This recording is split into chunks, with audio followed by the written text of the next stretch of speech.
भागवत भगवान ओम ध्येयं सदा परिभवाग्निमभीष्टदोहं तीर्थात्मदं शिवविरञ्जनतं शरण्यं मृत्यार्तिहं प्रणतपालभवाब्धिपूतं वन्दे महापुरुषते चरणारविन्दं तत्त्वा सदस्तजुसरेक्षतिराजलक्ष्मीं धर्मिष्ठया यदगादरण्यं मायामृगं दयतीक्षतमन्मधावत् वन्दे महापुरुषते चरणारविन्दं श्रीप्राणपुरुषोत्तमाय नमः। ध्यानार्थे गन्धाक्षाणि सम्पूज्य बस थोड़ा सा तलक करते जा सर्वोपचारे गंधाक्षाणि समर्पयामि। दक्षिण चढ़ा दें जो भी चढ़ाना हो, व्यास जी को तिलक कर दें, तिलक करते जाइए। ओम व्यासाय विष्णुरूपाय व्यासरूपाय विष्णवे नमो ब्रह्मण्यविदये वासिष्ठाय नमो नमः। कुछ न कुछ दक्षिण चढ़ाते जाए। ओम हरि ओम सहस्रदीर्घपूर्वः सहस्राक्षः सहस्रपादो सभूमिगुं सर्वतस्मृतः सर्वोपचारे गन्धाक्षतपुष्पाणि समर्पयामि। चंदन लगाते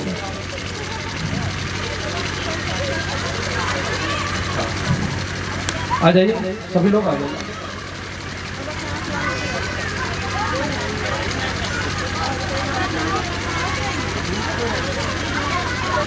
हाँ नीचे आरती में होंगे, इसके बाद हमें बुला लेना। ओम हरि ओम सर्वोपचारे गंधाक्षाणि समर्पयामि। व्यासाय विष्णुरूपाय व्यासरूपाय विष्णवे नमो ब्रह्मण्यविदये वासिष्ठाय नमो नमः। व्यास जी को तिलक कर दें। हाँ दक्षिणा दें।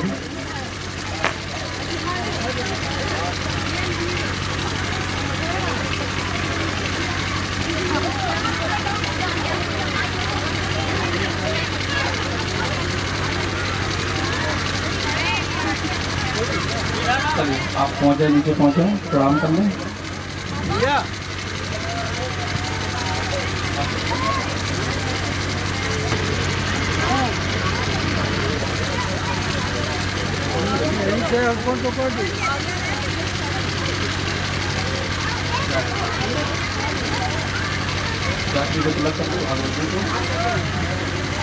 ओम हरि ओम गुरुर्ब्रह्मा गुरुर्विष्णु गुरुर्देवो महेश्वरा गुरुर्साक्षात् परब्रह्म तस्मै श्री गुरुवे नमः। अखण्डमण्डलाकारं व्याप्तं येन चराचरं तत्पदं दर्शितं येन तस्मै श्री गुरुवे नमः। ओम वरहाभीडं नटवरवपुः कर्णयो कर्णिकारं विप्रदवायसा कनककवचं व्यजयन्तीं च मालां रन्ध्रान् वेणु सरस्वत्या पूरयन् गोपवृन्दै वृन्दारण्यं सपदरमणं प्राविशतकीर्तिकीर्तिः। कृष्णं नारायणं वन्दे कृष्णं वन्दे प्रियप्रियं कृष्णं द्वैपायनं वन्दे कृष्णं वन्दे पृथासुतं। कृष्णाय वासुदेवाय देवकी नन्दनाय च नन्दगोपकुमाराय गोविन्दाय नमो नमः। गोविन्दाय नमो नमः। कृष्ण तुदीयपदपङ्कजपञ्जरान्ते अद्यैव मां विमिषतु नामानसराजिहंसा। त्राणप्रयाणसमये कपिवातकृच्छै कण्ठावरोधं विदौ स्मरणं कुतस्ते। नन्दगोपकुमाराय गोविन्दाय नमो नमः। प्राणपुरुषोत्तमाय नमः।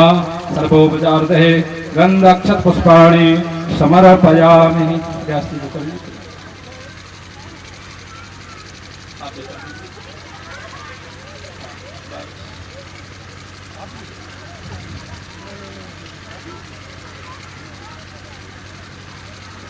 चलिए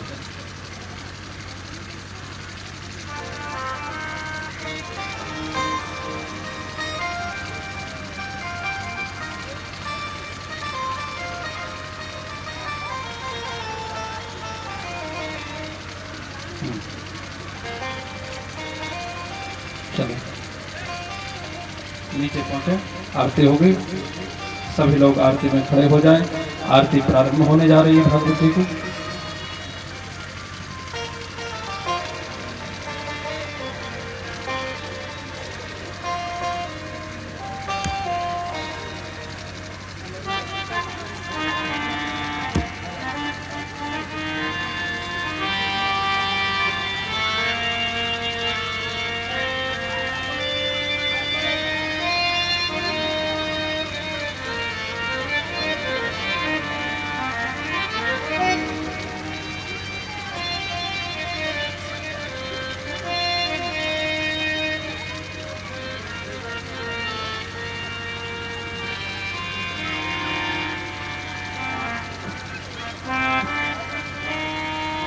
ओम ज्वालामालिन्यै नमः। गंध अक्षत पुष्पाणि संपूज्य ओम चंद्रमा मनसो जातपितो सूर्यो अजायत श्रोत्राद्वायुश्च प्राणश्च मुखादग्नि प्रजायत। श्री भागवत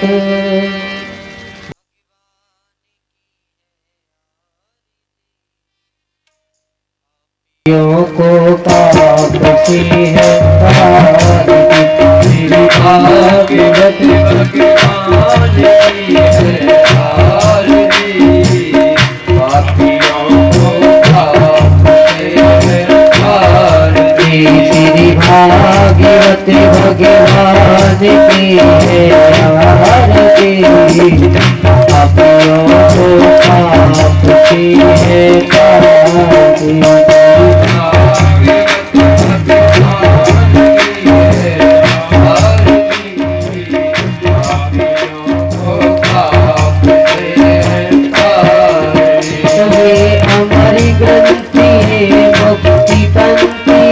पंचम वेद निराला नव ज्योति जगाने वाला ये अमर ग्रंथ मुक्ति पंथ पंचम वेद निराला नव ज्योति जगाने वाला।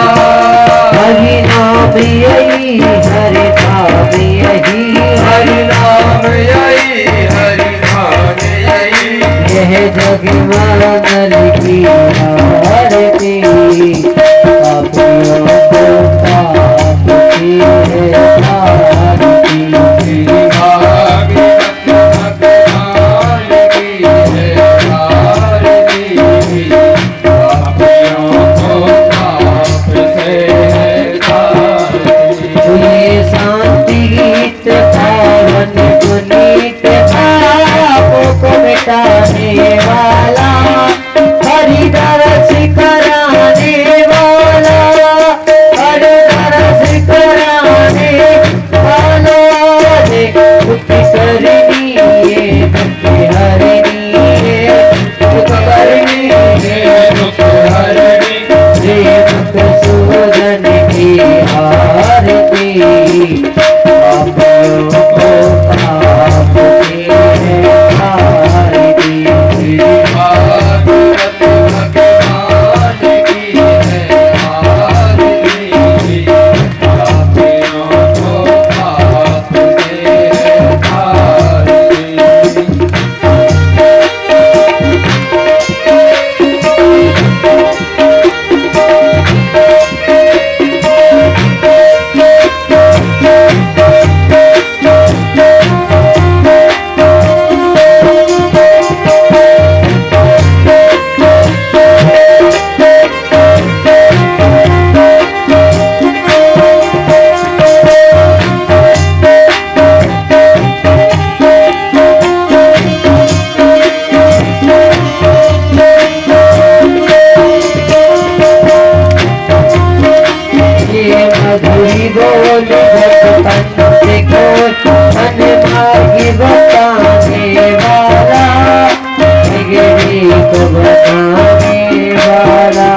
माता जगता तुमेव तुमेव वस्तु सत्कारोति तुमेव वेदानुगं तुमेव तुमेव सर्वं तुमेव हरे कृष्णा हरे कृष्णा कृष्णा हरे हरे राम हरे राम राम हरे हरे हरे कृष्णा कृष्ण कृष्ण हरे हरे हरे राम राम राम हरे हरे हरे कृष्ण कृष्ण हरे हरे हरे राम राम हरे हरे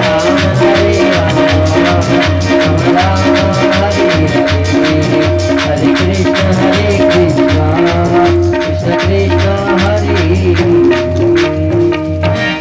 बोलिए भागवत भगवान की जय।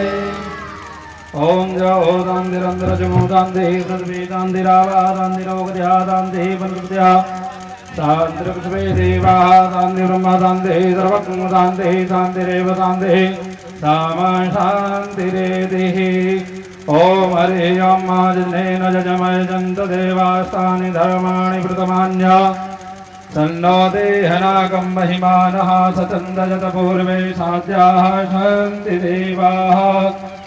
हरिः ओम् एकदन्ताय विद्महे वक्रतुण्डाय धीमहि तन्नो दन्तिः प्रचोदयात्।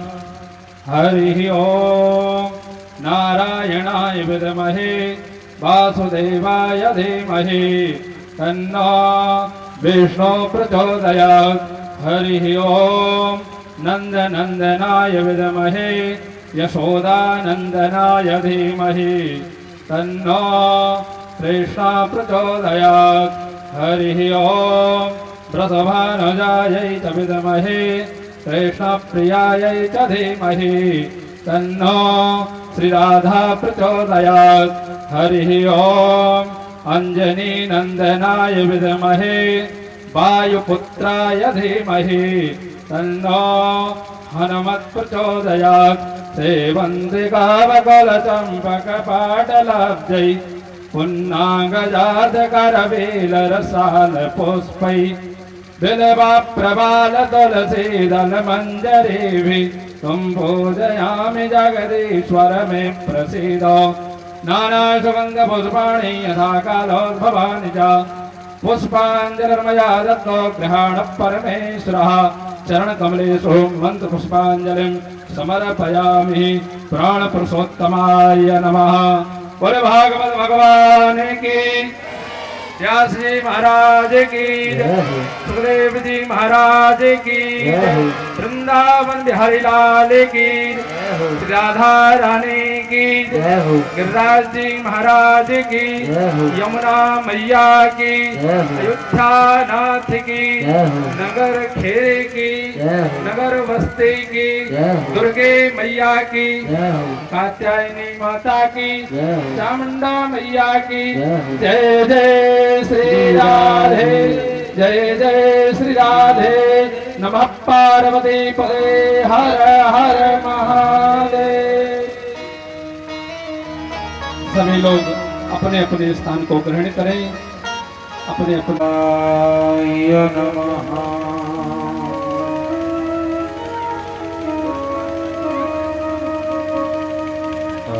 अस्मद्गुरुभ्यो नमः।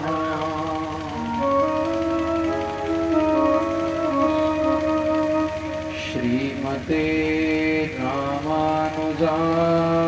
नमः।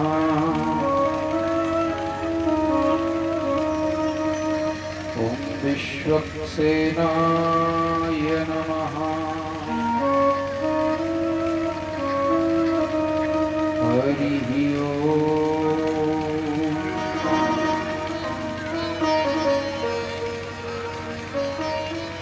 गुरुर्ब्रह्मा गुरुर्विष्णुः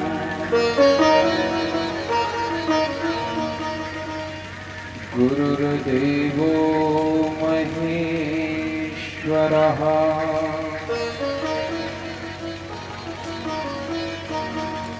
गुरुर्साक्षात् साक्षात् परब्रह्मा तस्मै श्री गुरवे नमः।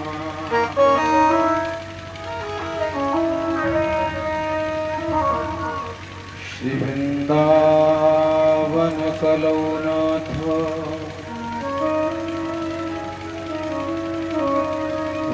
दयानंद वर्धनो सुखदो राधिका कृष्ण भजे हम कुंज गामिनः।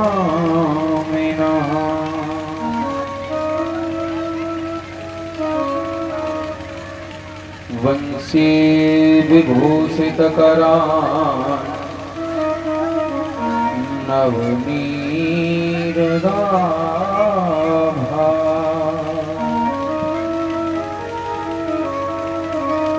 पीताम्बरधरुणवे बफलाधरोष्ठा। हेलो पूर्णेन्दु सुन्दरमुखा दरविन्दनेत्रा कृष्णात् परं किमपि तमहं न जाने। कि जय जय श्री राधा रमण जय जय नवल किशोर जय गोपी चित चोर प्रभु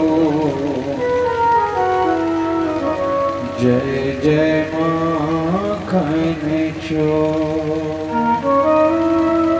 भोले वृंदावन बिहारी लाल की परम मंगल में परात्पर अखिलेश्वर अकारण करुणा वरुणालय भक्तवांछः कल्पतरु तनिंदित विनिंदित पीतांबरधारी बाल कृष्ण लाल राधा रमण बाधा हरण चित चोर नवल किशोर प्रभु की वांगमयी स्वरूप श्रीमद् भागवत महापुराण। आइए बंधुओं, हम लोगों के बड़े ही सौभाग्य हैं, बहुत ही पुण्य है कि परम भक्त ध्रुव जी महाराज की पावन धारा जो कि पावन गंगा के तट पर माता गंगा की गोद पर हम सभी भक्त एकत्रित हुए हैं और जो कि आपके इस गांव में पाली परिवार की ओर से और समस्त ग्राम की ओर से क्षेत्र की ओर से जो बंधुओं श्रीमद् भागवत महापुराण का आयोजन हो रहा है। आइए हम सभी भक्तगण इस पतित पावनी श्रीमद् भागवत भागीरथी गंगा में अवगाहन करने से पूर्व कुछ क्षण अपने मन और वाणी को पवित्र करने के लिए हरि नाम संकीर्तन तत्पश्चात बंधुओं इस भागवत भागीरथी गंगा में अवगाहन होने श्री। हे गोपाल राधे कृष्णा हे गोपाल राधे कृष्णा गोविंद गोविंद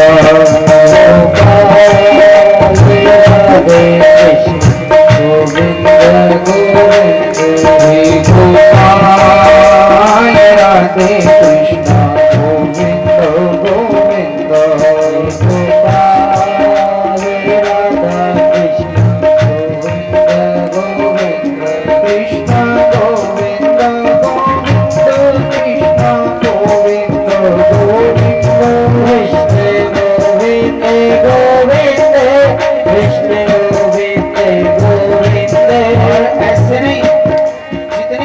पर भक्त विराजमान, दोनों हाथ ऊपर खड़े करेंगे भाव से।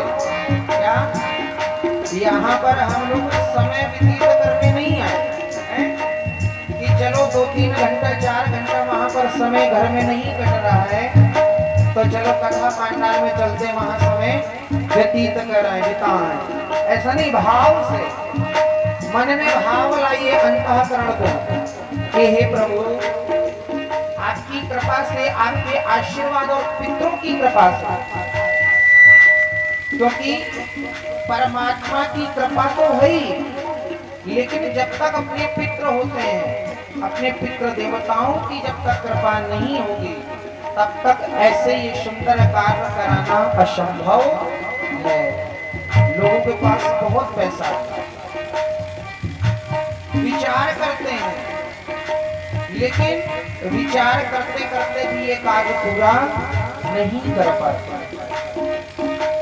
तो दोनों हाथ भाव से खड़े करेंगे और क्या कहेंगे? गोपाल राधे कृष्ण गोविंद गोविंद, गोपाल राधे कृष्ण गोविंद गोविंद, गोपाल राधे कृष्ण गोविंद गोविंद, राधे कृष्ण गोविंद गोविंद। जय हो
कितना पवित्र समय चल रहा है।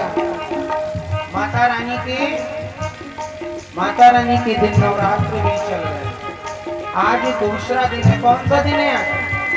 दूसरा, ब्रह्मचारिणी माता का है। तो माता रानी का भी सबके ऊपर वरद हस्त है, लेकिन आप लोग हाथ दोनों खड़े रखेंगे, है ना?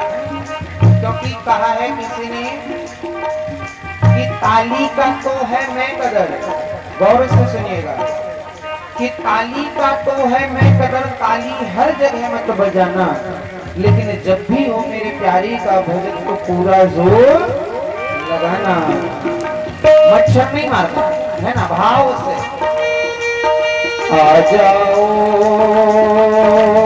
हे गोपाल,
श्री राधे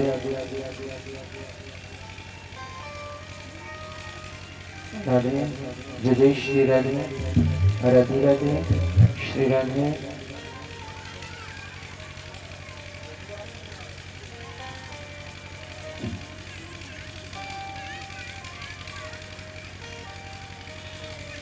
कि भाग्योदयेन बहुजन्म समर्जितेना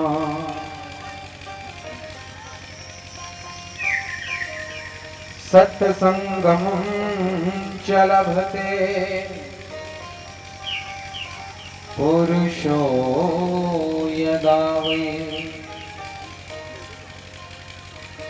अज्ञानहेतकतमोहमदान्धकारम् नासं विधाय हि ततो दायते विवेकः। देखिए हम लोगों के बड़ी ही सौभाग्य भाग्योदयेन बहुजन्म समर्जितेन। जब व्यक्ति के जन्म जन्मांतर के पुण्य एकत्रित होते हैं तब हमें ऐसे भक्ति पूर्ण जो अनुष्ठान करने या कराने सुनने या सुनाने का शुभ अवसर प्राप्त होता है।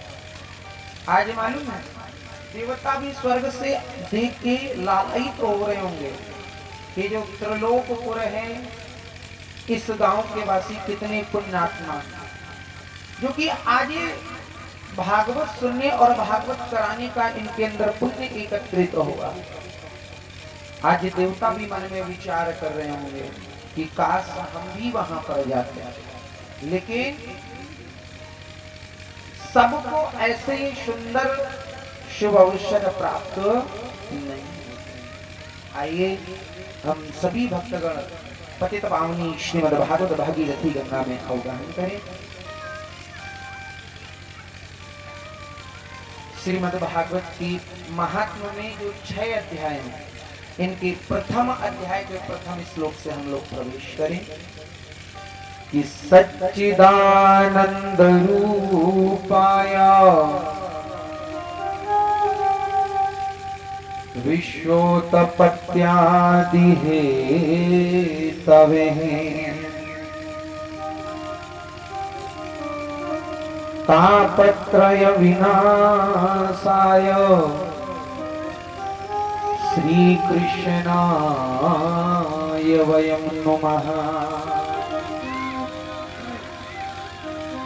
कि सच्चिदानंद रूपाय भागवत कितने लोगों ने पहले श्रवण कर रखी है? हाथ खड़ा करेंगे। 2 4 5 10 लोग हैं। चलिए बड़े भाव से श्रवण करेंगे। क्या कि सच्चिदानंद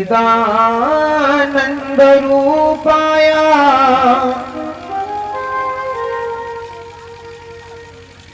विश्वोत्पत्त्यादि हेतवे। कि सब कहते हैं परमात्मा भगवान है। क्या है? भगवान। बड़े ही ध्यान से सुनना, अगर समझ में ना आए तो पूछ लेना, मैं दोबारा बता दूंगा। फिर भी ना आए फिर पूछ लेना, है ना? क्योंकि ऐसे बार बार ऐसा समय नहीं आता। इसलिए ध्यान पूर्वक घर में क्या हो रहा है ना? कि बहू क्या कर रही है, सास क्या कर रही है, बेटा क्या कर रहा है, बेटी क्या कर रही है, सब छोड़ो। पांडाल में जब हम आ गए तो तू मेरा मैं तेरा, बस इसमें लगी है। कि सब कहते हैं परमात्मा है? परमात्मा भगवान है, भगवान है। पूजा अर्चना करते हैं माने भगवान है। अरे ये मान लो भगवान जब है, भगवान का कार्य क्या है? ठीक है। तो बोले परमात्मा कैसा है? यार कि सच्चिदानंद रूपाय 3 रूपों में है।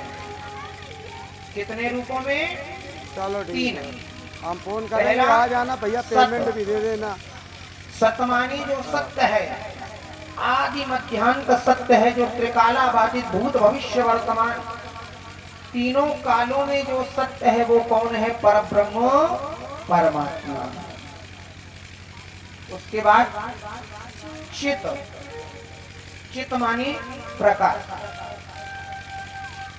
परमात्मा कैसे बोले? प्रकाश स्वरूप है, प्रकाशमय है। तो बोले सिर्फ परमात्मा के पास ही प्रकाश है, बाकी नहीं है। बोले क्यों? बोले मान लो रात्रि में आपको कोई कार्य करना है तो आपको प्रकाश की आवश्यकता है या नहीं? बोले है। तो बोले उस परमात्मा को लेकिन कभी भी किसी से प्रकाश लेने की आवश्यकता नहीं है। उसके बाद शत, चित, अब आनंद। बोले आनंद कौन है? बोले आनंद भी परमात्मा। लेकिन जो सांसारिक हम लोग हैं, हम लोग किसमें आनंद खोजते हैं? ज्यादा से ज्यादा धन हो, अच्छी कोठी हो, हैं, अच्छा बैंक बैलेंस हो, अच्छा नाम शोहरत हो, हैं? पराई नारी देके धन संपत्ति इत्यादि में हम लोग आनंद खोजते हैं, लेकिन आनंद वो नहीं। आनंद अपनी आत्मा के अंदर जो परमात्मा विद्यमान है, सच्चा आनंद बंधुओं वो है। तो सत्य भी श्री कृष्ण, चित भी श्री कृष्ण और आनंद भी श्री कृष्ण। कि सच्चिदानंद रूपाय विश्वोत्पत्त्यादि हेतवे। तो बोले ठीक है, परमात्मा सत्य भी है, चित भी है, आनंद भी है, करता क्या है? बोले विश्वोत्पत्त्यादि हेतवे। पहले तो विश्व की उत्पत्ति करता है, ब्रह्म रूप में विष्णु की सृष्टि करता है। उसके बाद विष्णु रूप में पालन और शिव रूप में संहार कर देता है। कि विश्वोत्पत्त्यादि हेतवे, कि विश्व की उत्पत्ति, पालन और सृजन करता परमात्मा है। उदाहरण, जैसे कोई छोटा बच्चा हो, छोटा बच्चा पहले तो मिट्टी के खिलौनों को बनाएगा, बनाते हैं ना, बनाने के बाद खेलेंगे और खेलने के बाद जब मन भर जाएगा तो खिलौने तोड़ देंगे। इसी प्रकार परमात्मा है, पहले तो सृष्टि का सृजन करता है, उसके बाद उसका पालन करता है, और जब मन भर जाता है तो उसका संहार भी बंधुओं कर देता है। कि तापत्रय विनाशाय। तो बोले ऐसे तीनों प्रकार के ताप, तीनों प्रकार के ताप कौन कौन से? आध्यात्मिक, आदिदैविक और आदि भौतिक। ऐसे तीनों प्रकार के तापों को विनष्ट करने में जिनकी सामर्थ्य है, बोले कौन विनष्ट कर सकता है? बोले परमात्मा, परब्रह्म परमात्मा। कि श्री कृष्णाय वयं नमः। कि ऐसे परमात्मा को हम बारंबार प्रणाम करते हैं। क्यों? क्योंकि संत श्री गोस्वामी जी, तुलसीदास जी ने भी मानस में लिखा है कि जो आध्यात्मिक, आदिदैविक और आदि भौतिक तीनों प्रकार के जो ताप हैं, इन तापों में हर व्यक्ति कोई ना कोई परेशान है। क्यों? कि कोई तन दुखी, कोई मन दुखी, और कोई धन बिन रहत उदास। थोड़े थोड़े सब दुखी, सुखी राम के दास। इन तीनों प्रकार के तापों में प्रत्येक जीव, प्रत्येक व्यक्ति, प्रत्येक आत्मा दुखी है। बोले प्रसन्न कौन है, सुखी कौन है? बोले सुखी राम के दास, जिसने अपना सर्वस्व सब कुछ परमात्मा के श्री चरणों में समर्पित कर दिया हुआ, तो वही प्रसन्न है। कि दैहिक दैविक भौतिक तापा, दैहिक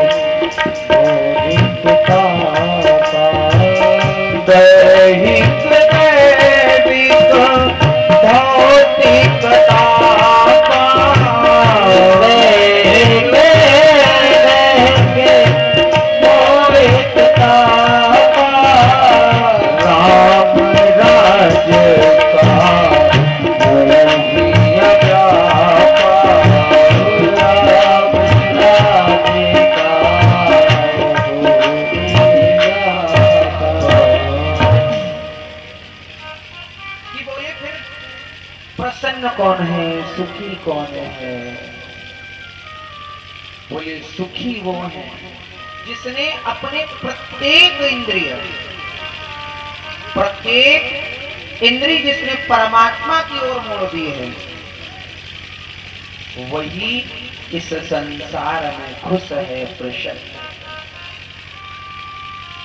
बोले ऐसे परमात्मा को हम बारंबार प्रणाम करते हैं। श्री कृष्णाय वयं नमः। आगे बंधुओं कि दिव्यावका से धरने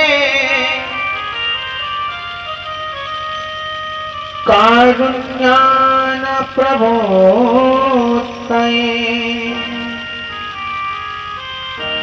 तेन वान सदाचारा कथ्यते नाच जायते।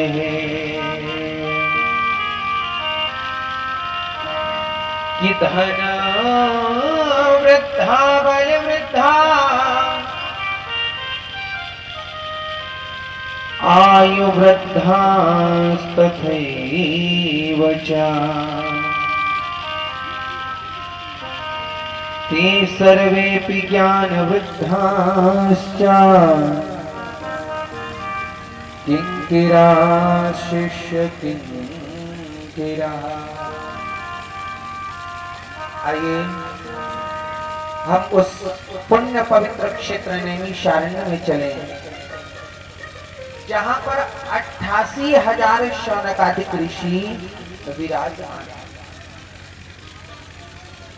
उन 88,000 शौनकादिक ऋषि जो विराजमान है, उनमें ऐसे ऐसे दिव्य संत विराजमान हैं जिनके जीवन में ना जाने कितनी चतुर्युगियां बीत चुकी।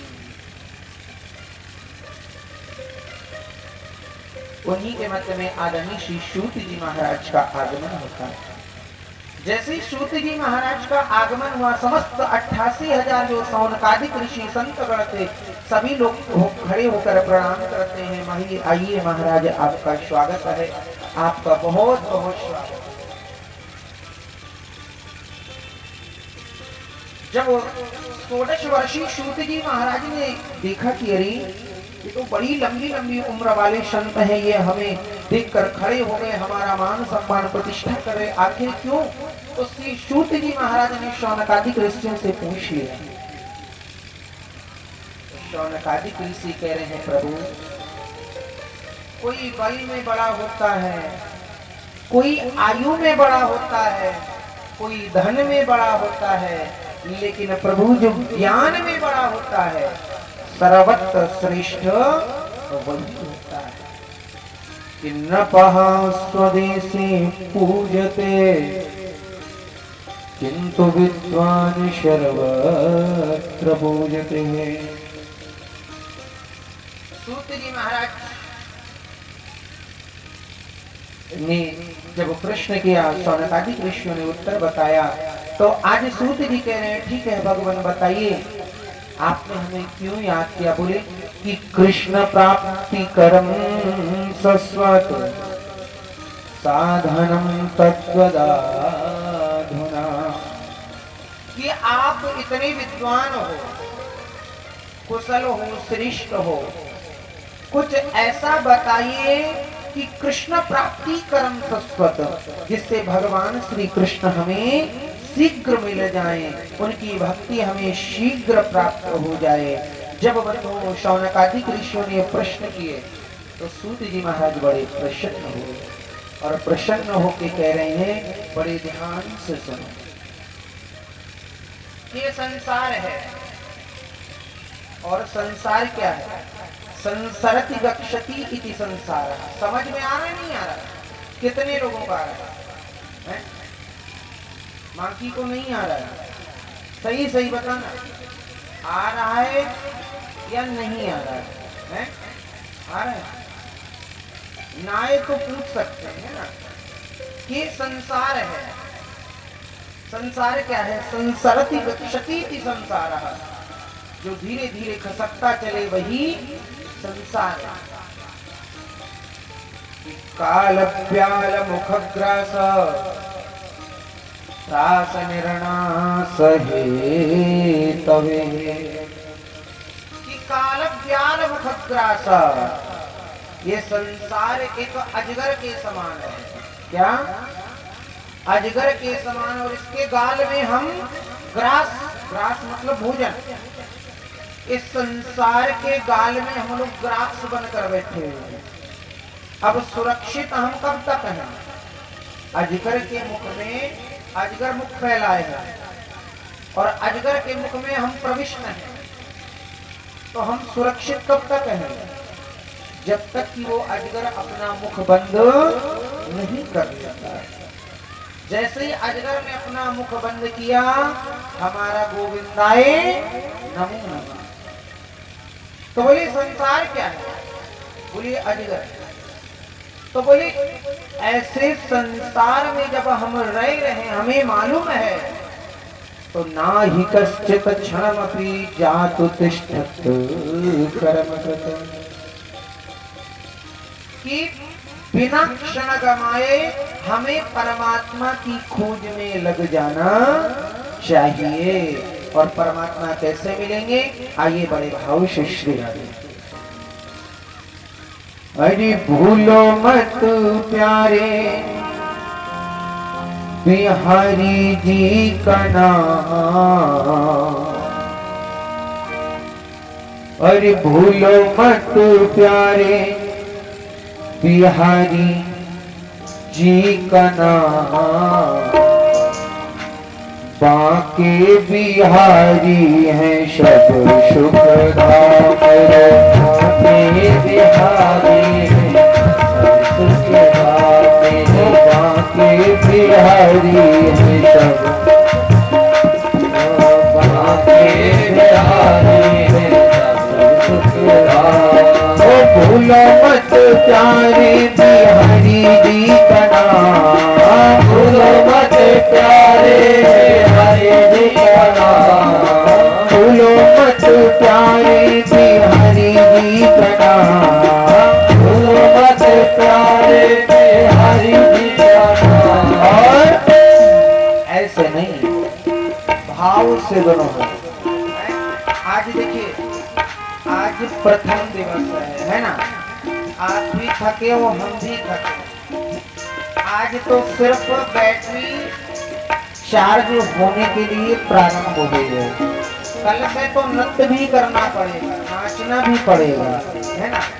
आज तो क्योंकि छोटी कथा है आज की, तो इसलिए सोच रहे हैं आज कष्ट ना देना, है ना? कल से फुल तरीके से पेट भर के खाना खा के आना है, ठीक है? और हो सके तो बांध के भी लाना एक एक डब्बा, भूख लगे फिर खा लो, पानी भी लेके आना है ना?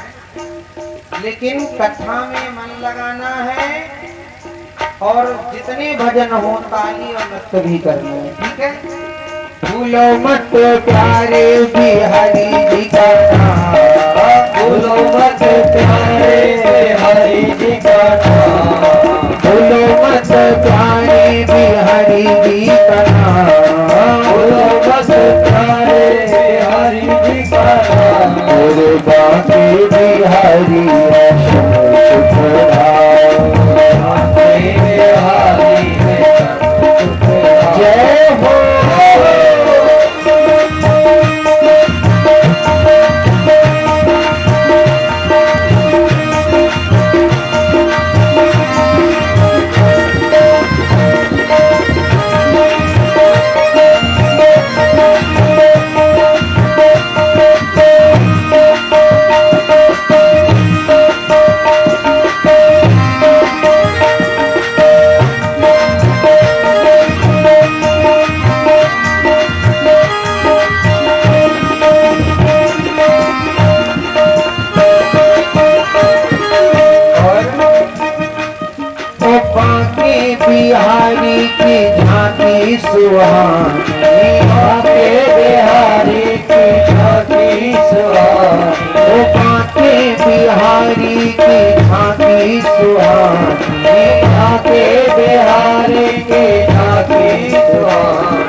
महान जिनकी जाए ना बखानी, महान जिनकी जाए ना बखानी। अरे ऋषि मुनि करते हैं इनको प्रणाम, ऋषि मुनि करते हैं इनको प्रणाम, ऋषि मुनि करते हैं इनको प्रणाम, ऋषि मुनि करते हैं इनको प्रणाम। और बाकी बिहारी सब सुख भाई, बाकी बिहारी सब सुख भाई हो।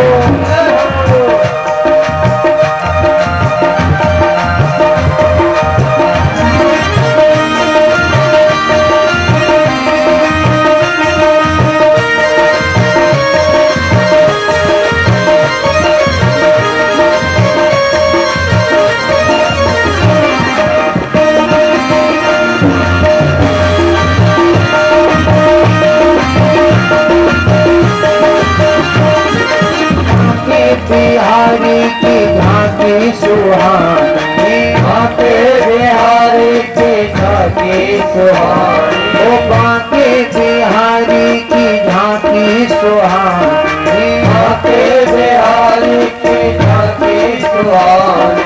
महिमा महान जिनकी जाए ना बखानी, महिमा महान जिनकी जाए ना बखानी, महिमा महान जिनकी जाए ना बखानी, जिनकी जाए ना बखानी। और ऋषि मुनि करते हैं इनको प्रणाम, ऋषि मुनि करते हैं इनको प्रणाम। बाकी बिहारी है सब सुख भाई, बाकी बिहारी है मदन मुरारी है सब सुख भाई, मदन मुरारी है मेरे दोस्त बिहारी है सब सुख भाई, बिहारी है सब सुख भाई, बाकी बिहारी है सब सुख भाई, बाकी बिहारी है सब सुख भाई, रास बिहारी है सब सुख भाई, रासे बिहारी है सब सुख भाई, मेरे मदन मुरारी है बोलिए बाकी बिहारी लाल की जय हो।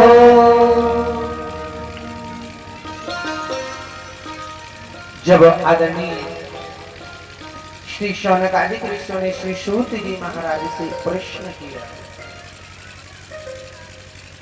तो श्री सूत जी महाराज बहुत ही सुंदर प्रसंग यहाँ पर शौनकादिक ऋषियों को सुना रहे हैं कि ऋषियों बड़े ध्यान से सुना कि एवं विनिमय जाते सुधाराज्ञा प्रपीयता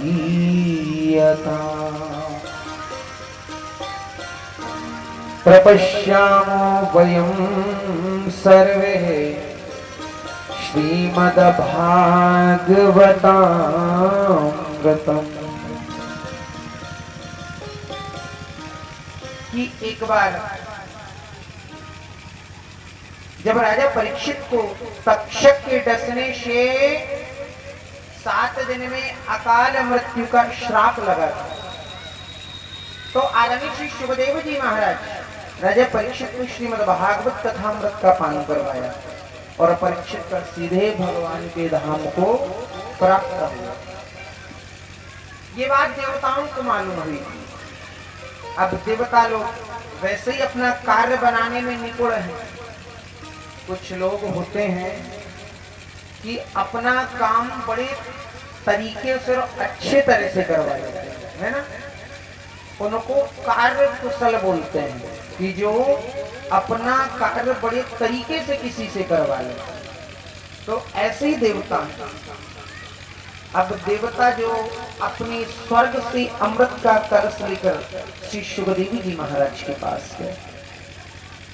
सुखदेव जी से कह रहे हैं भगवान ये जो भागवत कथामृत है ये तो आप हमें पिला दो, हमें श्रवण करा दो। और जो स्वर्ग का शुद्धामृत है इसको आप परीक्षित को पिला दो ताकि परीक्षित अमरत्व को प्रदान करे। जब ये बात कही बनी हो तो आदरणीय श्री सुखदेव जी महाराज ने देवताओं को डांट के भगा दिया। क्यों कि अभक्तांश्च विज्ञाय ना ददौ सकथामृतम्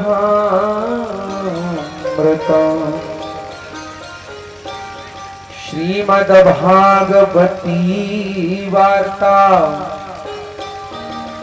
सुराणामपि दुर्लभा।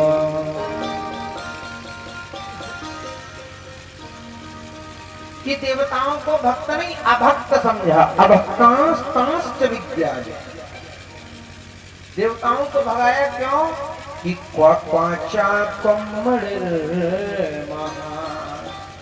कि भागवत जो है वो एक मणि है और स्वर्ग का जो अमृत है वो क्या है? कांच है। तो मणि और कांच की कभी भी अदला बदली नहीं हो सकती, इसलिए डांट के भगा दिया। जब देवताओं को डांट के भगाया, देवता ब्रह्मलोक में पहुंच गए ब्रह्मा जी के पास।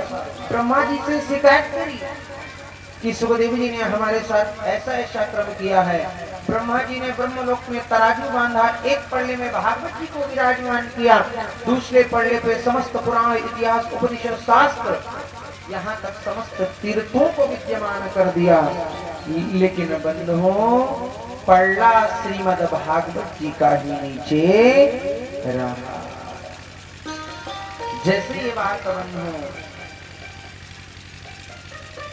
ब्रह्मा जी ने देखा कि अरे एक पन्ने पे तो समस्त इतिहास पुराण शास्त्र उपनिषद सब विराजमान है और एक पल्ले पर केवल भागवत जी विराजमान है। तो ब्रह्मा जी कह रहे भागवत क्या है कि श्रीमद् भागवताख्यो हम प्रत्यक्ष कृष्ण एव ही। भागवत कोई किताब नहीं है, भागवत कोई पोथी नहीं है, भागवत कोई मनोरंजन का विषय नहीं है। लेकिन आज के समय में भागवत को लोगों ने मनोरंजन बना लिया है ना, कि गद्दी में किसको बैठना है, किसको नहीं बैठना है, सब आज के समय में क्यों इसको मनोरंजन का साधन भागवत को बना लिया। और जब ही पतन का कारण है, आज के समय में कितनी भागवतें हो रही हैं, कितने व्यास लोग हैं, कितने यजमान लोग हैं, कितनी कथाएं हो रही हैं, लेकिन यजमान का भला क्यों नहीं हो रहा है? क्यों? किसी को भिलाए, किसी को भी बिठा दिया, अब वो उस काबिल है नहीं है, क्या है क्या नहीं, तो वो आप पुण्य से ज्यादा पाप के भागीदार बन जाएंगे। इसीलिए इस गद्दी में जिसका अधिकार है, जो इस योग्य है, उसी को व्यासपीठ पर बिठाना चाहिए। आज ब्रह्मा जब ब्रह्मा से शिकायत करी, ब्रह्मा ने ब्रह्मलोक में तराजू बांधकर तौलना प्रारंभ किया, भागवत जी का पढ़ना नीचे रहा तो तुरंत कह दिया भागवत कोई ग्रंथ, कोई पोथी नहीं है, कोई पुस्तक नहीं है, ये तो साक्षात भगवान कृष्ण का वांग्मय स्वरूप है। आज ब्रह्मा इधर जब ये बात कही, देवता बेचारे आ गए इधर कि कथम ब्रह्मण दीन मुखा कुतश्चिंतातुरो भवान् कि त्वरितं गम्यते कुत्र कुतश्च गमनं तव। कि एक बार आदरणीय श्री शनक सनंदन सनातन और शनक कुमार चारों निर्मल ऋषि सत्संग करके भ्रमण कर रहे थे, तो अचानक उन्हें नारद जी महाराज दिखाई पड़े। कौन दिखाई पड़ा? नारद जी। नारद जी कौन है? नारम ज्ञानम दयति खंडयति इति नारदः, जो अज्ञान का खंडन कर दे और ज्ञान व्यक्ति के अंदर कूट कूट के भर दे, वही नारद है। और ब्रज में तो कहावत है बंधुओं कि जाकी बात कबो रद्द ही ना होवे, वही है नारद। तो इधर जब नारद जी महाराज को आदरणीय शौनकादिक ऋषियों ने देखा कि अरे ये तो बड़े कुंठित मन से, खिन्न मन से विराजमान है, पूछा भगवान क्या बात है? आप जैसा तपस्वी संत देवर्षि यदि कुंठित है, दुखी है, उसका कारण क्या है? तो कितना सुंदर नारद जी कह रहे हैं कि प्रभु सुनो कि अहम तो पृथ्वी आतो ज्ञात्वा सर्वोत्तमामिति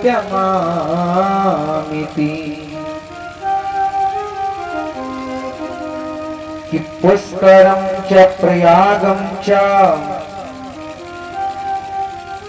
काशी गोदावरी तथा। क्या कि नारद जी कह रहे हैं सनत कुमारों से कि अरे सनत कुमार, अहम तो पृथ्वी या, तो मैं पृथ्वी में गया। पृथ्वी में क्यों गया? पृथ्वी को श्रेष्ठ समझा कि पृथ्वी श्रेष्ठ होगी। जब पृथ्वी गया तो पृथ्वी में भी कहां कहां गया कि पुष्करम च प्रयागम च काशी गोदावरी तथा।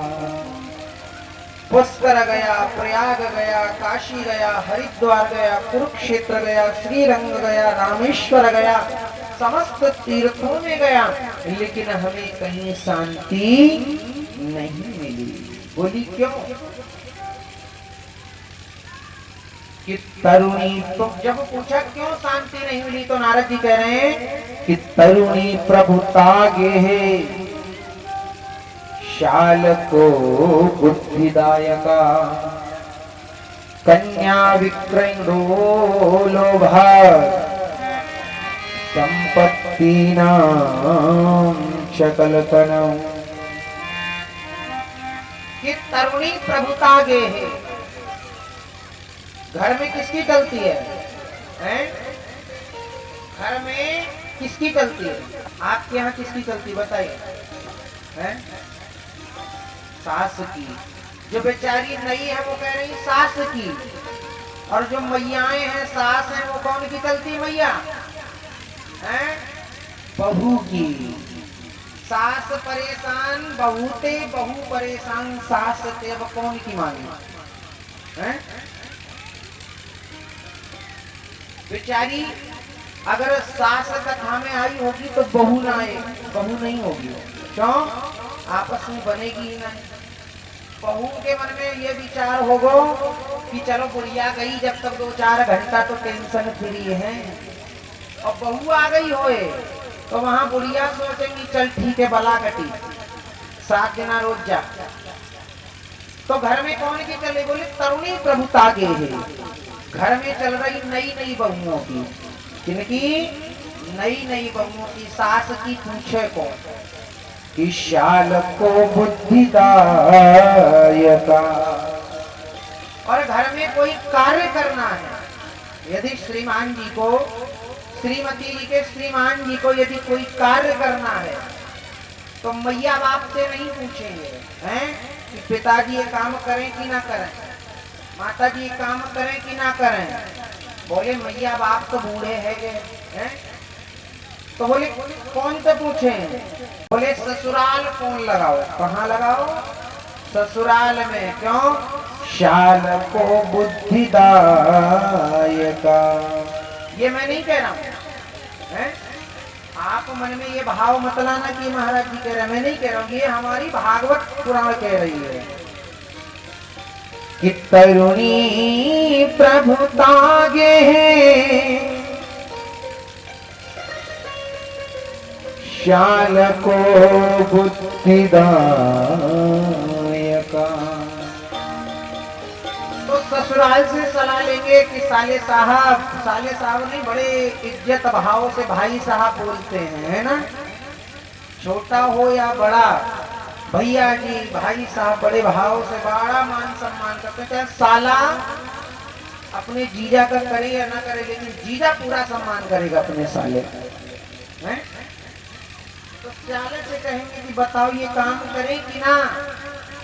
अगर साले ने कह दिया ठीक है, तो समझ लो साले के साइन तो श्रीमती जी के साइन पहले ही हो गए। और किसी से पूछने लगे तो श्रीमती जी कहेंगी कि हमारी तो इच्छा है नहीं, आपका जो मन हो वो करो। कि शाल को बुद्धिदायका, तो सलाह लेते हैं ससुराल वालों से कि कन्या विक्रयणो लोभा। और कन्याओं का क्या चल रहा है आजकल? जो कन्याओं का है आज के समय में विवाह नहीं हो रहे, क्रय और विक्रय।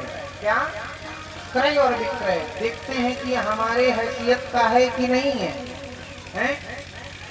सामने वाला लड़की वाला सोचेगा कि देखिए हमारी टक्कर का है कि नहीं है। पहले तो उन्होंने देखा, फिर उन्होंने डिमांड कर दी, तो यहाँ तो क्रय विक्रय होने लगा। लड़की वालों ने देखा कि ये है ठीक ठाक कि नहीं, वो ठीक ठाक है, तो उन्होंने कहा भैया इतने लाख लेंगे जब तुम्हारी लड़की हम लेंगे। तो कन्याओं का क्रय विक्रय होने लगा। दंपत्ति नाम शकल गणम। और जो ज्ञान है स्कूलों में, गुरुकुलों में, यदि कहीं भी अब पढ़ाई भी होगी तो धन लेकर ही पढ़ाई होगी। ये कलयुग का प्रताप। आज कितनी बड़ी बड़ी यूनिवर्सिटियां हैं, लोगों के घर तक बिक रहे हैं बच्चों को पढ़ाने में, लेकिन पूरा कोर्स, पूरे डिप्लोमा नहीं, फिर भी नहीं दिला पा। ये सत्य बात है, ये हमारी भागवत है कि आदरणीय सूत जी महाराज शौनक आदि ऋषियों से कह रहे, ऋषियों कि यहाँ पर नारद जी महाराज जब सनत कुमारों से कह रहे कि पृथ्वी में श्रेष्ठ समझ कर गया, लेकिन पृथ्वी ऐसे तो मन खिन्न हो गए। उसके बाद आगे जब मैं पहुंचा तो क्या देख रहा है कि जब मैं श्री धाम वृंदावन पहुंचा, माता कालिंदी के पावन तट पर एक नवयुवत स्त्री और वृद्ध उसके दो पुरुष उसके अगल बगल लेटे हुए। स्त्री वो बड़ी तेज तेज रुदन कर रही है, रो रही है। अब हम तो संत ठहरे, मन में भाव हुआ कि चलो उस स्त्री के पास पहुंचते हैं, पूछते हैं कि देवी तुम्हारे दुख का कारण क्या है। लेकिन भाव आया कि स्त्री है, कहीं भगा न दे कि अरे बाबा तुम्हारा यहाँ क्या काम है। लेकिन मन को संभाल न पाए, नारद जी उस स्त्री के पास पहुंचे तो स्त्री ने जैसे ही बंद हो नारद जी महाराज को देखा तो नारद जी से कह रहे हैं, नारद जी कि अहम तु पृथ्वी यातो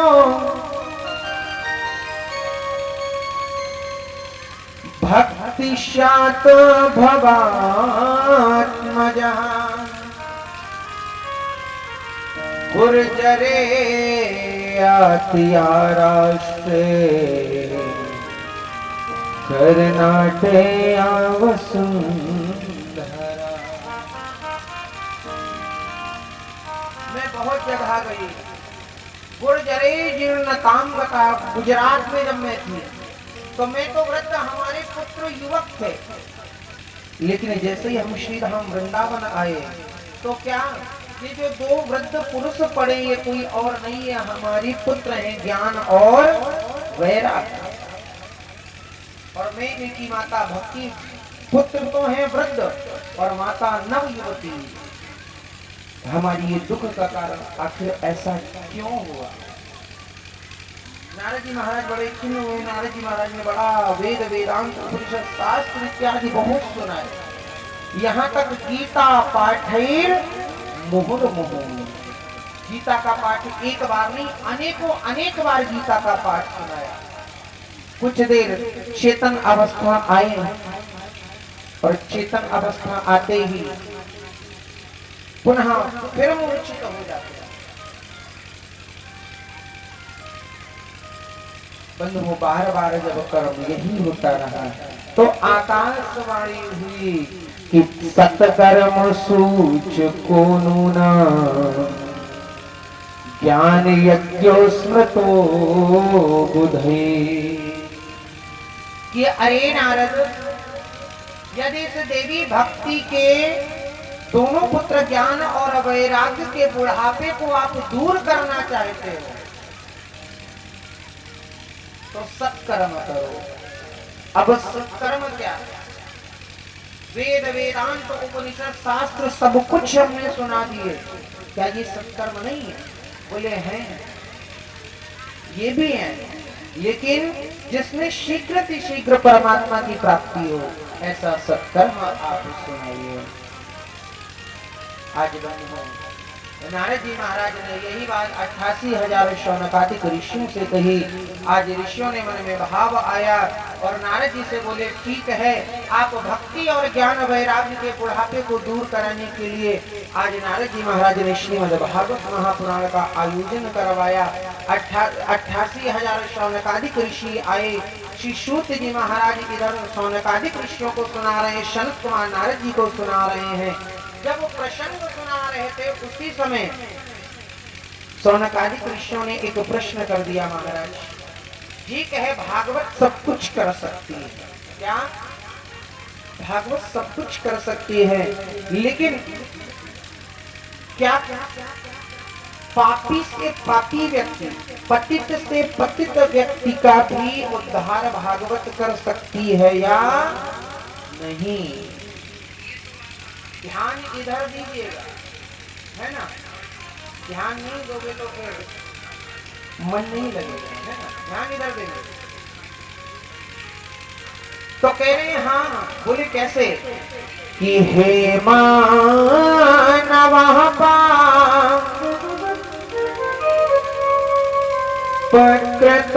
प्रकृतास्तु सर्वदा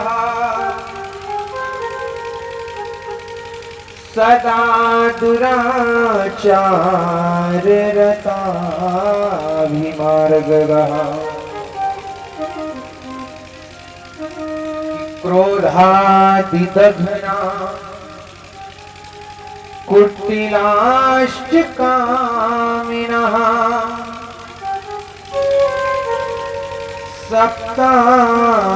सप्ताहयज्ञेन कलौ पुनन्ति ते। ये भागवत क्या है?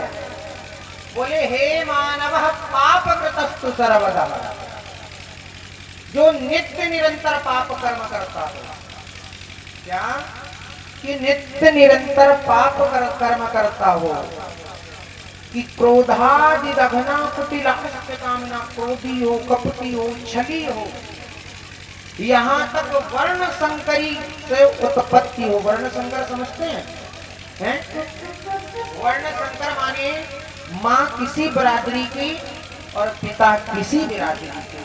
यदि ऐसी परिस्थिति में भी संतान की उत्पत्ति होती है और उत्पत्ति होने के बाद वो संतान पाप कर्म करे, चोरी, डकैती, व्यभिचार, वैश्या प्रवृत्ति इत्यादि कोई भी कर्म करे और बुरे कर्म करते करते यदि वो व्यक्ति मर जाए, मरने के बाद विशाल प्रेत बन जाए और प्रेत बनने के पश्चात यदि उसके नाम मात्र से, संकल्प मात्र से भागवत करा दी जाए तो उसका भी उद्धार हो जाता है। ऐसी है ये श्रीमद् भागवत महापुराण। लेकिन समझने का ढंग और समझने का तरीका होना चाहिए, है ना? भागवत को भागवत समझो, ना कि मनोरंजन। मैंने पहले ही बताया था कि आज के समय में इसको मनोरंजन बना लिया। तो बंधुओं, जब ये बात कही तो बोले एक बड़ा ही सुंदर हमें प्रसंग याद आया। बोले एक पावन तमसा नदी के पावन तट पर एक नगर बसा हुआ था जिसका नाम था उत्तम नगर। उत्तम नगर में सभी संभ्रांत लोग वहीं पर निवास करते थे। उसी गांव में एक पंडित जी महाराज जो कि बड़े ही नित्यव्ययी कर्मकांडी बहुत ही विद्वान ब्राह्मण थे जिनका नाम था पंडित आत्मदेव जी महाराज। पंडित आत्मदेव जी महाराज की धर्म पत्नी जिनका नाम आदरणीय श्री सुशीला जी। पंडित जी तो बड़े ही धर्मात्मा सत्यवान, भगवान का भजन पूजन अर्चन करने वाले, हमेशा भगवान का चिंतन करने वाले, लेकिन ठीक विपरीत उनकी धर्म पत्नी श्रीमती धुंधली देवी। बनो जीवन में नाम का भी बहुत बड़ा असर होता है, नाम का बहुत बड़ा असर होता है। यथा नामो तथा गुणा, नाम भी धुंधली और काम भी धुंधले। तो बंधुओं आदरणीय पंडित आत्मदेव जी महाराज को बेचारे अपना रोज नित्य कर्म पूजा पाठ करके यजमानों के यहाँ चले जाए, पूजा पाठ कराने, वहां से जो धन इत्यादि मिलता था अपना बढ़िया तरीके से घर अपना चलाते थे। लेकिन पंडित जी महाराज जैसे ही अपने यजमानों के यहाँ जाए, उनकी धर्म पत्नी धुंधली देवी पड़ोसियों के यहाँ पर विचरण करना प्रारंभ कर, कभी किसी से झगड़ा कर लेना, कभी किसी से ठठोली हंसी मजाक कर लेना, कभी किसी की बुराई करना, कभी किसी की चुगली करना। ये धुंधली का नित्य और रोज का काम। लेकिन शाम के समय में गौधूली बेला में जब आत्मदेव जी महाराज का आने का समय होता था, उस समय द्वार पर ही धुंधली देवी पूजा की थाल लेकर खड़ी हो जाती थी। क्यों? क्योंकि पति के सामने हमें अच्छा बन के रहना है। ऐसे बहुत से लोग होते हैं ना, हैं कि बेचारे श्रीमान की पति देवता तो चले गए अपना कमाने खाने, इधर श्रीमती जी अपनी सास से ही गुथ गई, हैं ऐसी है तू ये तू वो फलाना ढिमाका। और जैसे ही श्रीमान जी आए घर में तो श्रीमान जी क्या देख रहे हैं कि हमारी धर्म पत्नी तो हमारी माता जी के पैर दबा रही है। ऐसा होता है। तो ऐसे ही बंधु ऐसे ही कार्य धुंधली करती थी। बहुत समय हो गया लेकिन कोई संतान नहीं। पंडित आत्मदेव जी महाराज के मन में भाव आया कि विवाह के इतने वर्ष हो गए लेकिन अभी तक कोई संतान नहीं है, हमें क्या करना चाहिए। बड़े पूजा अनुष्ठान किया, आज मन में विचार किया कि यदि संतान नहीं है, क्यों? क्योंकि पड़ोसी भी ना जाने क्या क्या बोलने लगे।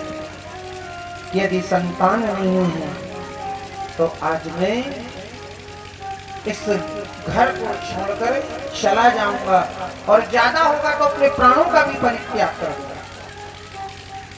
बंधुओं वन में गए, जब जंगल में पहुंचे तो जंगल में क्या देख रहे हैं कि उधर से कुछ संत कुछ ब्राह्मण आ रहे हैं। जैसे ही आत्मदेव जी महाराज ने उन संतों को देखा तुरंत चरणों में साष्टांग प्रणाम करने लगे। जैसे ही प्रणाम किया तो पूछा, अरे ब्राह्मण देव आप क्यों रो रहे? कि कथम रोदसी विप्रत्वम काट चिंतावली यसी पदत्वम सत्कर्म मह्यम स्वस्य दुःखस्य कारणम। आज दुख का कारण पूछा, क्यों रो रहे हो? आत्मदेव जी महाराज जी ने बताया कि भगवान विवाह के इतने वर्ष हो गए लेकिन अभी तक कोई संतान उत्पत्ति नहीं हुई है, संतान पुत्र रत्न की प्राप्ति नहीं हुई। प्रभु आज मैं सत्य कह रहा हूँ कि यदि आज हमें आप संतान पुत्र योग का वरदान नहीं देंगे तो मैं अपने प्राणों का परित्याग कर दूंगा। आज उन संतों ने बहुत समझाया कि पुत्र को लेकर के क्या करोगे। मान लो पुत्र है पुत्र अभी नहीं है तो बड़े ठीक हो, कोई बात नहीं, कुछ दिन कष्ट होगा, भूल जाओगे कि परमात्मा की इच्छा ही नहीं थी, नहीं दिया। लेकिन पुत्र होने के बाद यदि कुपुत्र निकल गया तो शायद जीवन मरणोपरांत हमें वो रुलाएगा। लेकिन आत्मदेव जी शरणों में गिर गए, बोले मैं अपने प्राणों का परित्याग कर दूंगा प्रभु, लेकिन जब तक पुत्र योग का वरदान आप नहीं देंगे तब तक मैं घर वापस नहीं जाऊंगा।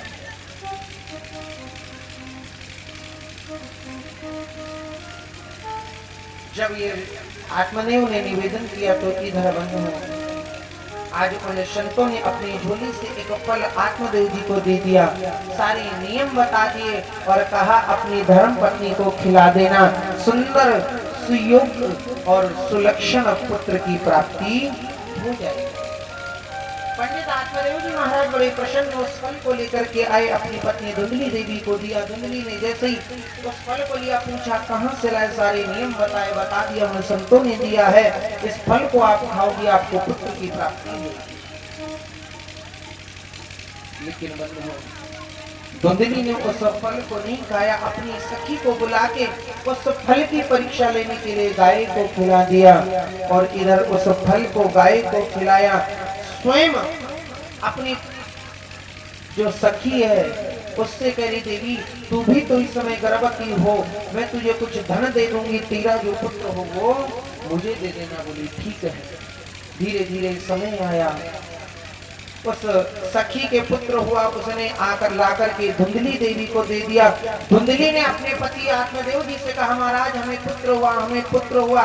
बड़ी प्रसन्न है आत्मदेव, बड़ा ही सुंदर हर्ष उल्लास आनंद मना रहे हैं। इधर बंधुओं कुछ समय पश्चात जो गाय को फल खिलाया था उस गाय के भी पुत्र हो गए। आज बंधुओं दोनों का जब नामकरण हुआ तो इधर जो सखी का जो धुंधली का पुत्र था उसका आत्मदेव जी ने विचार किया कि मेरा आत्मदेव है, मैं अपने पुत्र का नाम परमात्मा देव रखूंगा। लेकिन धुंधली ने कहा नहीं, क्यों? क्योंकि मेरा नाम आत्मदेव है, मेरा नाम धुंधली है, तो मैं अपने बेटे का नाम धुंधकारी रखूंगा। इधर जो गाय का पुत्र हुआ है वो गाय के सिर्फ काम है, सारा शरीर मनुष्य का है, उसका नाम बड़े भाव से आदरणीय श्री आत्मदेव जी महाराज ने विचार के उसका नाम गौकर्ण रखा। बोलिए गौकर्ण जी महाराज की जय हो। अब बंधुओं दोनों आपस में साथ साथ खेलते थे, तो धीरे धीरे धीरे धीरे बड़े होने लगे कि गोकर्णो पंडितो ज्ञानी धंधकारी महाखला। कि गोकर्ण जी महाराज तो बचपन से ही बड़े विद्वान, भगवान के प्रति वात्सल्य भक्ति भाव है, लेकिन जो धुंधकारी है वो बचपन से ही चोरी डकैती इत्यादि अनिष्ट कार्य करने में ग्रसित हो रहा है। इधर धीरे धीरे समय हुआ, आज आत्मदेव जी महाराज ने विचार किया और पुत्र हमारे स्वर्ग ऐसे घर को तूने नरक का अड्डा बना दिया, अरे तू इससे अच्छा तो ना ही होता। जब ये शब्द बंधुओं धुंधकारी ने सुने तो आज अपने पिताजी आत्मदेव जी से कहने लगा, रे पिताजी आपकी बुद्धि काम करना बंद कर दिया, आपको तो घर छोड़ देना चाहिए। आज बंधुओं रात्रि भर आत्मदेव जी महाराज ने रुदन किया, रोए। गोकर्ण जी महाराज आए, समझाया, समझाने के पश्चात उसी रात्रि में आत्मदेव जी महाराज श्री वन की ओर चले गए। श्रीमद् भागवत के 10वें स्कंद की उत्तरार्ध का पाठ करते करते भगवान के परम धाम को प्राप्त हो गए। बोलिए भक्तवत्सल भगवान की जय हो। इधर घर में केवल अब गोकर्ण जी महाराज तीर्थ यात्रा के लिए जा रहे हैं। धुंधली और धुंधकारी बचा। आज धुंधकारी अपनी माता को धुंधली देवी को स्थापना देने लगा, मारने लगा, पीटने लगा। आज धुंधली ने भी बंधुओं एक कुएं में जाकर के अपने प्राणों का परित्याग कर दिया कि एक कुपुत्र पुत्र होने के कारण पूरा परिवार खत्म हो गया। धुंधकारी 5-5 वैश्याओं को ले आया। उन 5-5 वैश्याओं की पूर्ति करने के लिए बंधु चोरी करने लगा, जुआ इत्यादि खेलने लगा, यहाँ तक मदिरा इत्यादि भी पान करने। राजा ने एक 2 बार पकड़ा, छोड़ दिया। उन वैश्याओं के मन में भाव आया कि धन तो हमने बहुत एकत्रित कर लिया है, यदि इस बार राजा ने पकड़ लिया कहीं धुंधकारी को, तो धुंधकारी को तो दंड मिलेगा, साथ ही हमें भी दंड मिलेगा। आज सोते हुए धुंधकारी को उन 5 वैश्याओं ने रस्सी से जकड़ कर बांध दिया खाट में। दहकते हुए जलते हुए अंगारे छाती में रखे। छाती में जब दहकते हुए अंगारे रखे, जैसे ही धुंधकारी चिल्लाना प्रारंभ किया तो मुख में भी बंधु उन वैश्याओं ने अंगारे डाल दिए। तड़प तड़प के बंधु धुंधकारी अपने प्राणों का परित्याग कर गया। इधर गोकर्ण जी को ये जब बात मालूम चली, गोकर्ण जी ने गया में तीर्थों में श्राद्ध किया, तर्पण किया, लेकिन उसके पश्चात भी गोकर्ण को धुंधकारी को मोक्ष नहीं मिला, महान प्रेत बन गया। इधर उन 5 वैश्याओं ने धुंधकारी को एक गड्ढा बना करके गाड़ के और चली। कुछ दिन पश्चात धुंधकारी रमण करते करते आज प्रेत के वेश में अपने उसी महल में चक्कर लगा रहे। इधर गोकर्ण जी महाराज तीर्थाटन कर रहे। तीर्थाटन करते करते वो भी आज गांव में पहुंचे। मध्य रात्रि में जब गांव में पहुंचे तो क्या देख रहे हैं कि जो हमारा महल था आज खंडहर बना हुआ। जल से सिंचन किया, अभिमंत्रित करके जल की छींटे लगाए, अपना आसन लगाया और जैसे बंधु अपना जप करने के लिए प्रारंभ हुए तो आज धुंधकारी कभी किसी रूप में आ जाए, कभी किसी रूप में आ जाए। तो गोकर्ण जी आश्चर्यचकित हुए पूछ रहे, अरे भैया तू कौन है, बार बार डराने की कोशिश क्यों कर रहे हो? लेकिन प्रेत है, आवाज नहीं निकल रही। गोकर्ण जी ने कमंडल से जल लिया, अभिमंत्रित करके जैसे छींटे मारे, तुरंत बंधु धुंधकारी हाथ जोड़कर कह रहा भैया कि अहम भ्राता त्वदीयोऽस्मि धुंधकारीति नामता स्वकीयेनैव दोषेण ब्रह्मत्वं नाशितं मया।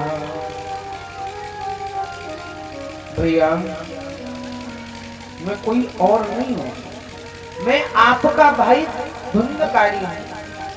अपनी इन कुत्सित कार्यों से मैं महान प्रीत बन गया, जो कि हमें मोक्ष की प्राप्ति नहीं हो रही, हमें सांस लेने में भी तकलीफ हो रही है। आप हमारी मुक्ति का कोई उपाय अवश्य करो। आज गोकर्ण जी ने कहा ठीक है, प्रातः होने दो और मैं शीघ्र कोई न कोई तुम्हारे लिए उपाय अवश्य करूंगा।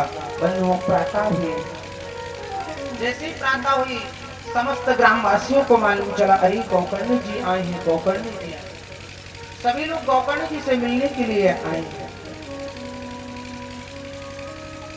गोकर्ण जी ने जो रात्रि के समय व्यतीत हुआ वो सब गोकर्ण जी ने बताया कि ऐसा ऐसा हमारे साथ हुआ।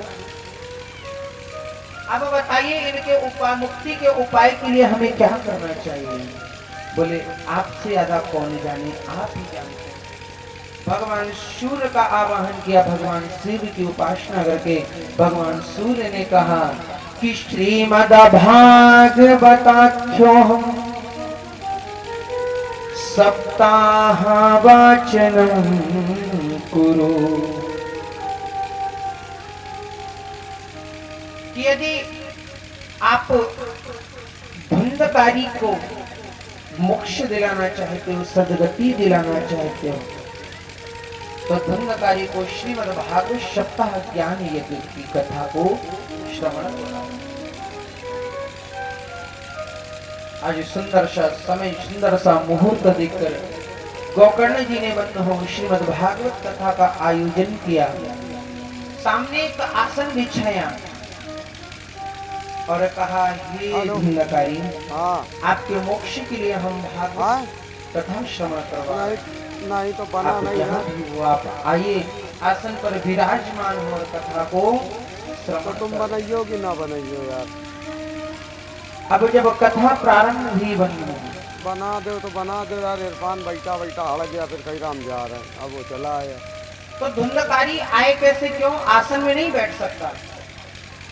क्योंकि प्रेत यदि आसन में बैठे बनावे कहो तो हवा उड़ा कर ले जाए। चक्कर में न पड़ो।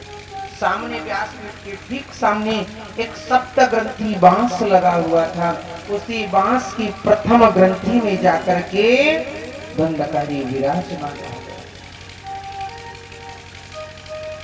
अब बंधुओं, कथा प्रारंभ, प्रथम दिन की कथा हुई।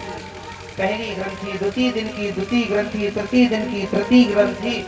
इस प्रकार बंधुओं जैसे 7 दिन की कथा विश्राम हुई, जो बांस था, बांस की 7 ग्रंथियां, 7 गांठें फट गई। उससे देव स्वरूप में आदरणीय श्री धुंधकारी जी महाराज आए, आकर के प्रणाम किया गोकर्ण जी को। और जैसे ही प्रणाम किया, इतने में भगवान के पार्षद विमान लेकर आए। और जैसे धुंधकारी को बंधु विमान में बिठाने लगे, तो गोकर्ण जी ने रोक लिया रे कि अत्रैवा बहवा सन्ति श्रोतारो मम निर्मलः। कि अरे भागवत कथा केवल धुंधकारी नहीं और अत्रैवा बहवा सन्ति, यहाँ पर जितने विराजमान हैं सभी ने कथा को श्रवण किया है। तो फिर ऐसा क्यों, भेदभाव ऐसा क्यों हो रहा है कि केवल धुंधकारी को ही भगवान के धाम लेकर क्यों जा रहे हो? इन सबको लेके जाना चाहिए। बोले प्रभु, भेदभाव इसलिए हो रहा है क्योंकि कथा श्रवण में भी भेदभाव इन लोगों ने किया। धुंधकारी ने बड़े भाव से मन एकाग्र करके कथा को श्रवण किया, लेकिन जो यहाँ पर अत्रैव बहवा सन्ति, इन लोगों का तन केवल कथा में, मन कहीं अन्यत्र था। इसलिए लोग भगवान के धाम जाने के अधिकारी अभी नहीं। बताओ। पुनः दोबारा कथा की खत्म होने वाली है। समस्त ग्रामवासियों ने पुनः मन से कथा को श्रवण किया। सभी लोग भगवान के धाम गए। इधर आगे आदरणीय श्री सूत जी महाराज शौनकादिक ऋषियों से कह रहे हैं, ऋषियों, आज सूत जी महाराज शौनकादिक ऋषियों को कथा श्रवण करा रहे हैं। सनत कुमार नारद जी को कथा श्रवण करा रहे हैं। और जब बंधुओं कथा श्रवण करा रहे तो उसमें नियम पूछने लगे कि प्रभु ये बताइए, भागवत हमें कब कराना चाहिए, कैसे कराना चाहिए और इसके नियम क्या है? तो बोले भागवत जो है आप जब करवाओ तभी से शुभ माना गया। आप कभी से भी भागवत प्रारंभ करा सकते, लेकिन पूषमासं च वर्जितम्, पोष का महीना होता उसमें कथा नहीं करना चाहिए, वर्जित। प्रभु और आगे क्या करना चाहिए? बोले सब सर्वप्रथम तो बताओ क्या करें। देखिए, शोर बिल्कुल भी ना करें, सिर्फ 10 मिनट की कथा शेष, उसके बाद एक सुंदर भजन आरती, उसके बाद फिर कल से बता देंगे कितने बजे से प्रारंभ करेंगे। हाँ ठीक है। ये सर्वप्रथम किसी विद्वान ब्राह्मण को हमें निमंत्रण देना चाहिए, सुंदर मुहूर्त निकलवाना चाहिए, अपने जितने भी इष्ट मित्र हैं सभी को निमंत्रण पत्रिका देना चाहिए, सबको बुलाना चाहिए और बड़े भाव से बड़ी श्रद्धा से कथा को श्रवण करना चाहिए। यहाँ तक भागवत में कि बोले और खाना पीना क्या चाहिए, बोले सबसे ज्यादा तो ये दिक्कत है कि यजमान और वक्ता, श्रोता और वक्ता दोनों को घी पीकर रहना चाहिए। क्या? घी पीकर। तो बोले महाराज घी पीकर तो नहीं रह पाएंगे। तो बोले ऐसा है घी पीकर नहीं रह सकते हो तो फलाहार ले लो। क्या ले लो? फलाहार। बोले एकादशी तो कैसे कैसे करते हैं? जब अपना नित्य रोज का जो अपना है, अपन आम दिन में कितनी रोटी दिन भर में खा लेंगे? 10, 15, 20 कितनी हैं? 8-10 रोटी आदमी नॉर्मल आदमी खा लेता है। लेकिन एकादशी में बताएगा हमारा व्रत है, पकौड़े भी बनाएगा, हलवा भी बनाएगा, पूरी भी बनाएगा, है ना, कूटू की, है ना, सम और साबूदाना समा की खीर भी बना लेगा, फल भी खा लेगा, दूध भी पी लेगा, मखाने इत्यादि मेवा इत्यादि भी तल लेगा। लेकिन क्या है साहब, आज का व्रत है? 15 दिन का डोज उठा लेगा एकादशी वाले दिन, लेकिन बताएगा व्रत है।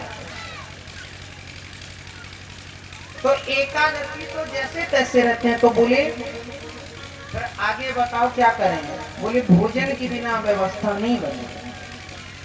बोले एक बार भोजन कर लो, एक बार फलाहार ले लो। बोले महाराज ये भी नहीं होगा। तो कह रहे हैं कि भोजनम तु ब्रह्मण्ये कथा श्रवण कारकम नोपवाशवरा प्रोक्ता कथा विघ्न करो यदि। क्या? भोजनम तु ब्रह्मण्य, आप एक बार नहीं 10 बार खाओ, जितनी इच्छा उतना खाओ, दिन भर खाओ, लेकिन कथा विघ्न कारकम, कथा में कोई विघ्न बाधा नहीं आनी चाहिए। बोले रोज नित्य गणेश पीठ, वरुण देवता, पंचांग पीठ, सर्वतोभद्र, नवग्रह इत्यादि पीठों का नित्य पूजन करना चाहिए। श्रीमद् भागवत जी की नित्य 108 परिक्रमा लगानी चाहिए। जो कलश है, कलश में प्रातः जल देना चाहिए, शाम के समय में दीपक जलाना चाहिए। उसके बाद बोले नियम और सुनिए, पूर्णतया ब्रह्मचर्य का इसमें पालन करना चाहिए। और यहाँ तक कि क्षौर्य कर्मं च वर्जितम्। क्षौर कर्म मतलब सेविंग इत्यादि, बाल इत्यादि नहीं कटवाना चाहिए। ये सारी बंधु नियम बताए। नियम बताने के पश्चात में कि प्रहलाद स्थालधारी तरलगत तया चोद्भवा कंसधारी कि बीड़ाधारी सुरर्षि स्वर कुशलतया राग करता अर्जुनो भो इंद्रो वादिन मृदंगा जय जय सुकरा कीर्तिने ते कुमारा यत्राग्ने भाव भक्ता सर सर चनया व्यास पुत्रो बभूमा।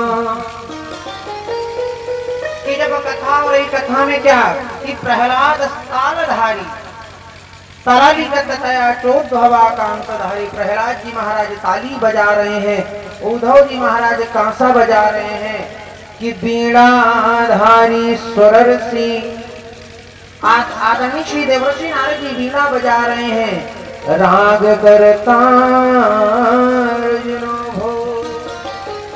सनत कुमार जय जयकार कर रहे हैं, इंद्र मृदंग बजा रहे हैं, और जैसे बंधु इतना आनंद आ रहा, उत्सव आ रहा, इधर कीर्तन कर रहे, उसी समय आदरणीय श्री नारायण भगवान प्रकट हो गए। आज समस्त भक्तों की भक्ति देखकर नारद जी महाराज जब प्रकट हुए तो नारद जी नारायण प्रभु आज माता भक्ति से कह रहे हैं कि देवी तुम चिंतित तो बिल्कुल भी मत हो, आपकी ज्ञान और वैराग्य पुनः नव युवक हो जाएंगे, जवान हो जाएंगे। इधर बंधुओं आज नारायण प्रभु पूछ रहे हैं कि मैं कहां जाऊंगा, तो आज भक्ति मां कह रहे हैं कि प्रभु जहां मैं हूं वहीं पर आप विराजमान हो जाना। आज माता भक्ति ने नारायण प्रभु को अपने हृदय में विराजमान करवा लिया।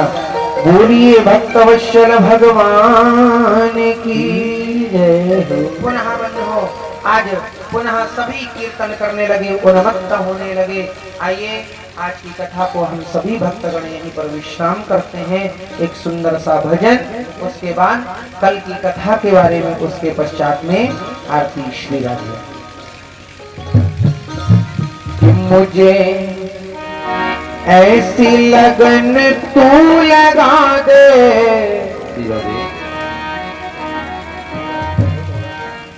और भाव से जितने भक्त हैं खड़े हो जाएंगे और बड़े भाव से मस्ती में झूमते हुए, मुझे ऐसी लगन तू लगा दे, मैं तेरे बिना पल न रहूं। मुझे ऐसी लगन तू लगा दे, तेरे बिना पल न रहूं।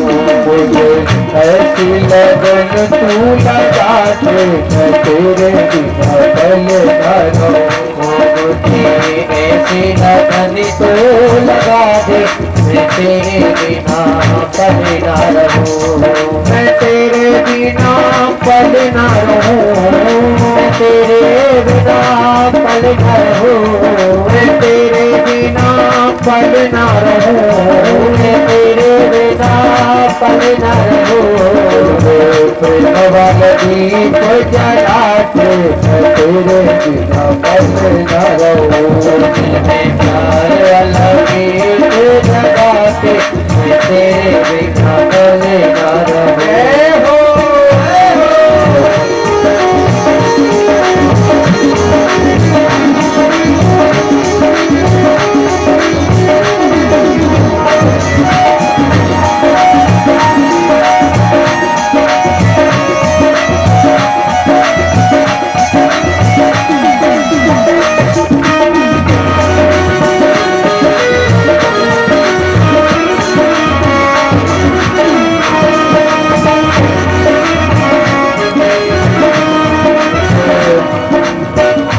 जैसे जल बिन मछली पल ना रहे, जैसे जल बिन मछली पल ना रहे, जैसे जल बिन मछली पल ना रहे, जैसे जल बिन मछली पल ना रहे। पल में तेरे लिए घड़ी बड़ी, जैसे पल में तेरे लिए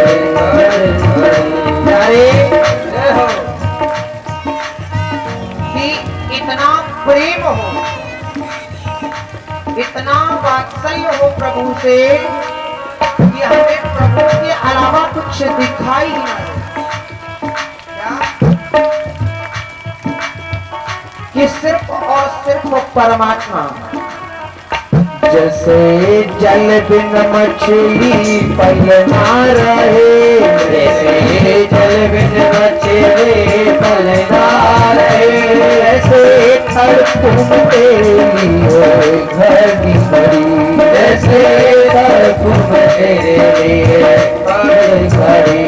नशा हो नशा हो ऐसा चढ़ाते तेरे बिना मुझे ऐसी घटने तो लगा दे, मैं तेरे बिना पल ना रहूं। हीरा है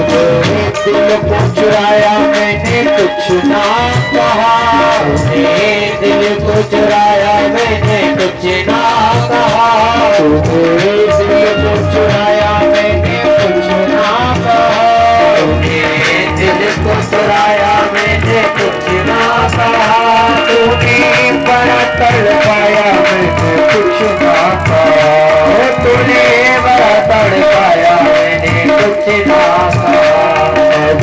एक झलक तू दिखा, तेरे